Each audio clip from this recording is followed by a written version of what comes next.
And we're talking to the director of the project at Tennessee State University, Dr. DPadgett7. Dr. Padgett, before we had our second commercial break, we promised that we'd give you an opportunity to continue the conversation. So let's just inform us in reference to this during the last 10 minutes that we have here.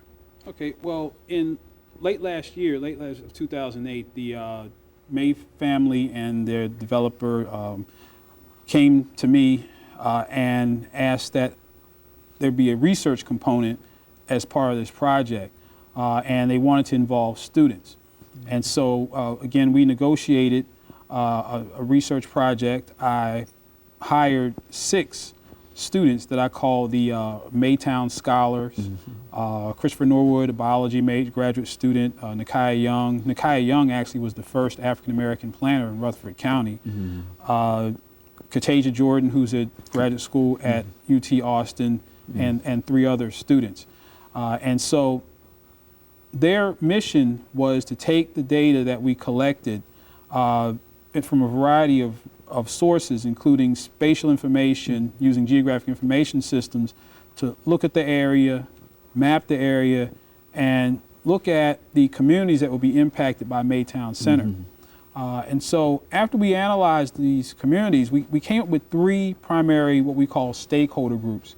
The first are African American, or well, alumni of Tennessee State University, who are almost overwhelmingly black, of course. The second stakeholder group are people who live in and around the community who might be considered to be green, or African Americans who have a environmentalist perspective.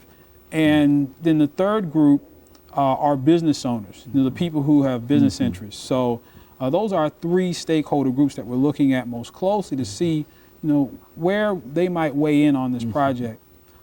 So in order to gauge the perspectives of these groups, we conducted a survey, the Maytown Center Project Stakeholder Environmental Perception Survey, in both paper format and online.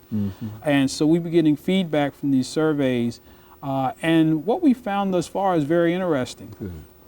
We found that the green or environmentalist roots of this project are closely linked to the Bordeaux landfill. You know that there was a landfill in Bordeaux that was closed down. The black community out there fought against it for 20 years, literally. And so there's a lot of sentiment in Bordeaux against bad development, against pollution, against landfills. And so that community is in the same council district as Bell's Bend in District 1. Lionel Matthews, who is a TSU graduate, interestingly enough.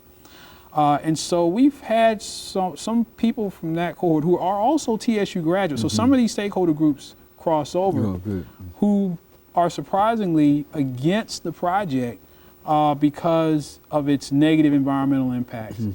And that somewhat goes against history, what has historically occurred in